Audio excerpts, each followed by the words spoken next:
for taking the time to join us today. I decided that the approach that I was going to take to be able to, best use these 15 minutes to share some of my experience was to focus kind of a little bit more narrowly on risk management, but we'll see what that looks like when we get to that part of the slides. I want to start first with a brief introduction of what Sift is and what my role is, so you'll better understand why I have some of the interactions that I get to have, that I'm lucky enough to have with the merchants who we work with. So Sift is a fraud prevention solution that is a leader in digital trust and safety, which means that we touch a lot of different points for customers. We look at the point of payment, we look at account creation or account login for ATOs, also content creation when it comes to spam and scam, and then lastly, chargeback disputes for representment. We get to work with a lot of different types of companies and a lot of different verticals, and I am actually a former merchant who was brought to Sift to be able to inform the product and work with all of these different companies to help them address their fraud challenges. So for my own background, I have over a decade in trust and safety and fraud prevention at e-commerce marketplaces. So I got my start at Etsy, then spent a few years at Airbnb.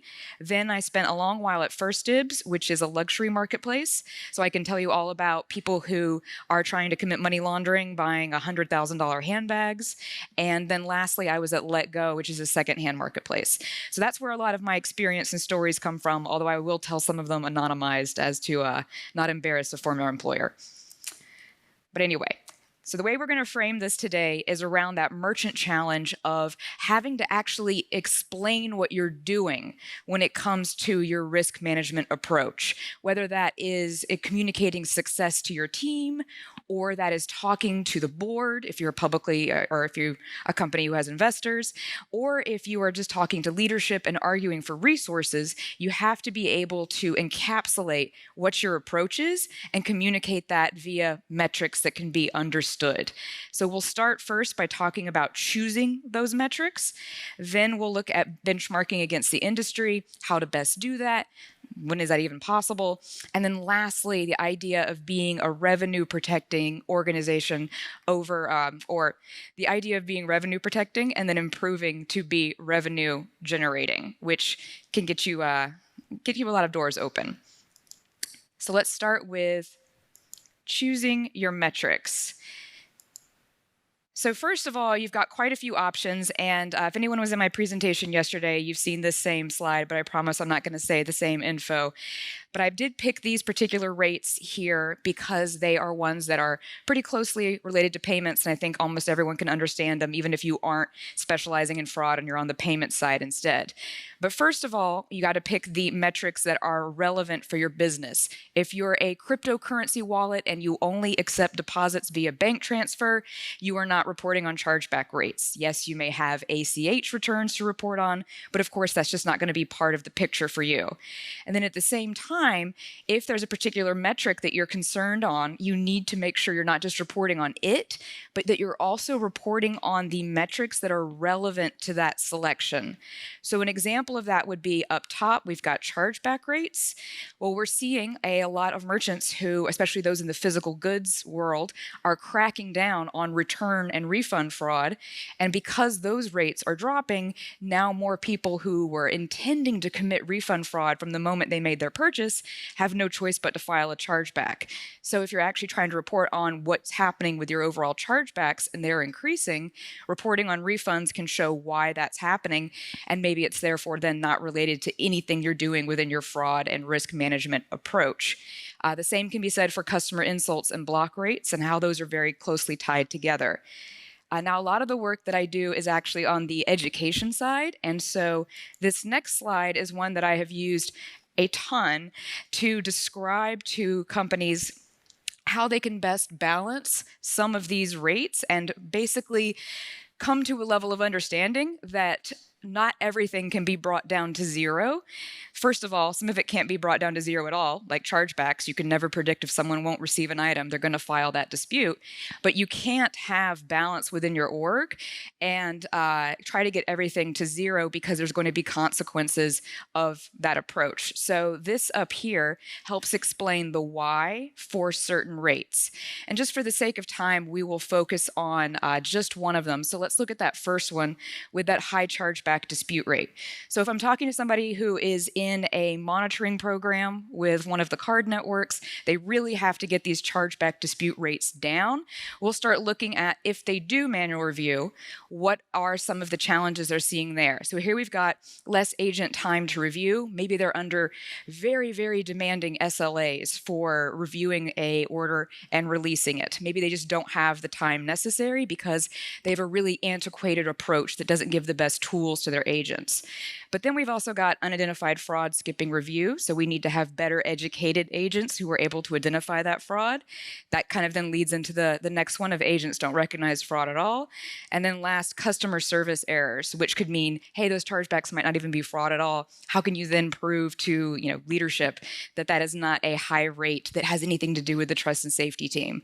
So that's just one area of balance that we have here. It can be very different depending on what the company's challenges are, but we usually try to put something together comparing those rates and then figuring out what the story is behind it to take the best approach. Now, for bookmarking against the industry, this one is a constant request, and I've gotten very specific things like, does anybody have the numbers for chargeback disputes just for ride-sharing apps? I don't think that that has been put together or compiled, and that is really difficult for an individual company to get, and another company might not be willing to talk about and share those numbers.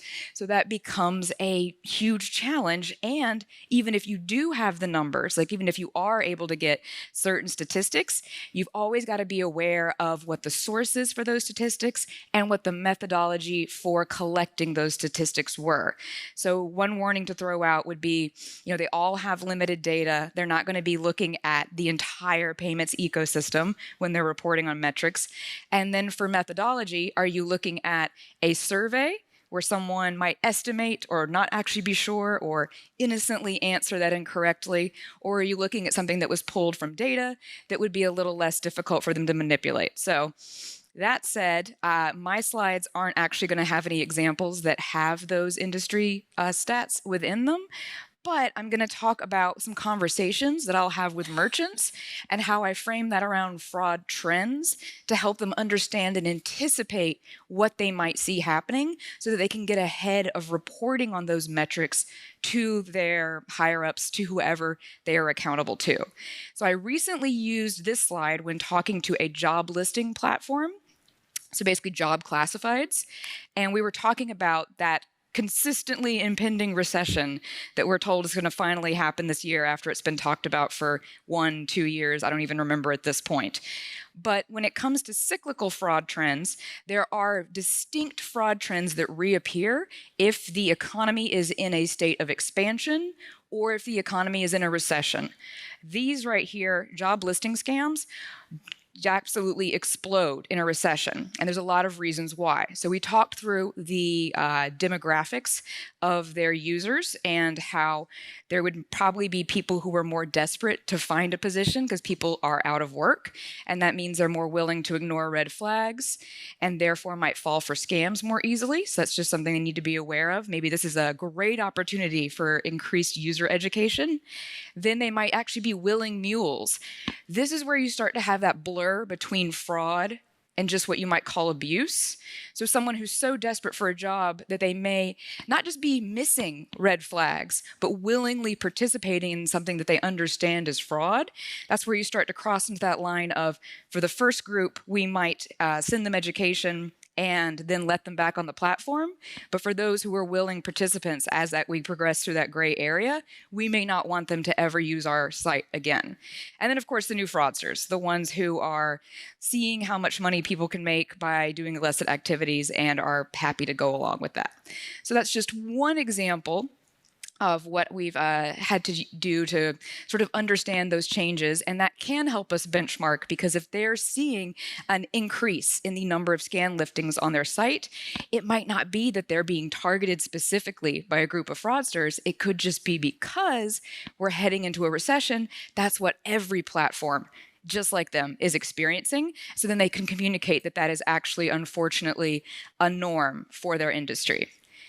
Now, I had to make sure that I would at least be able to share something specific.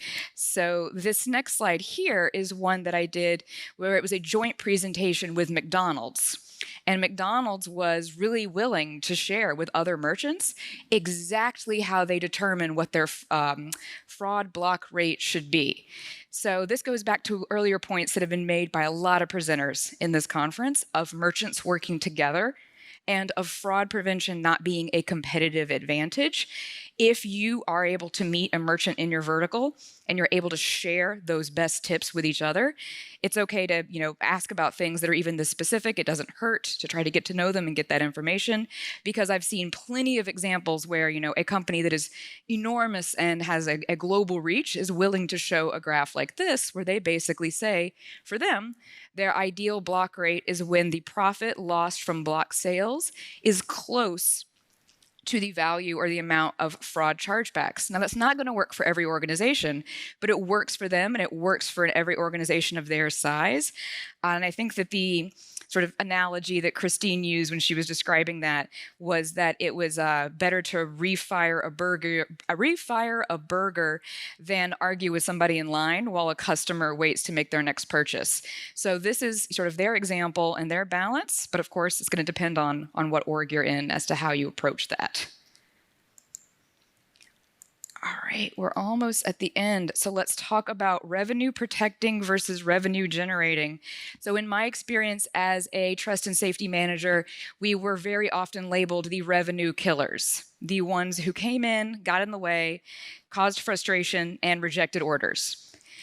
That's not a great category to be within, and it makes people less likely to include you in conversations, in development of product, in all of the fun stuff, in being featured, company-wide on presenting work, in somebody wanting to build a tool for your team, all of those good things. So moving into revenue protecting is one way to have a bit of a leg up. And revenue protecting, by that I mean being able to show that the amount of money that you're losing to fraud is not significant or is not overall, completely damaging to the business. So you'll see this number come around a lot, and it is one of my favorites. This is from, I believe, the LexisNexis report about the true cost of fraud for every dollar of fraud loss costing merchants $3.75. That is rolling in operational costs, staffing costs, everything that you're pretty familiar with that it takes to run a fraud team. And that is a great number to show, hey, we've reduced the fraud that gets through our system, and it's not just the dollar value of what we stopped. It is the dollar value of that plus all of the extra operational costs that would have gone into, that value and that loss if it had gotten through. So that's revenue protecting. But a lot of companies focused on growth, increasing their monthly active users, otherwise, getting more market share. And so for that, let's go into the idea of trust and safety teams doing their fraud review without creating unnecessary customer friction. So without taking too many steps to bother or otherwise make the checkout process longer for a good, legitimate customer. Now, in that case, a number that you can use, that you can report and show what you're doing positively for the company is looking at the number of false positives that you've got, and then multiplying those by the average user customer acquisition costs and lifetime value. So basically, how much do we pay to get this customer? How much are they going to spend? And if we are rejecting a legitimate customer, we've lost both what we paid to get them on the site and we've lost what they would have spent. So if you can then come back and say, of everything that we've rejected, we've reduced our false positive rate. If you're able to report on your customer insults, and we don't have time to get into that metric today, but if anybody wants to ask questions about identifying false positives and customer insults, I would be happy to answer those afterward, or maybe as part of the panel. We'll see. But this is a number that you can then represent to say, hey, this is something that my team has greatly reduced, and here is where our money is going further and where we have revenue coming in because we are not rejecting these legitimate customers. Now, all that said and done, reporting is just the tip of the iceberg. We could go through this entire process and really break down how to create a feedback loop that ends with an advanced machine learning approach to fraud prevention. But we don't have time for that today. So instead, I guess I will just leave that there as a teaser. And thank you for joining us. And I think we're about to segue into our panel. So thank you.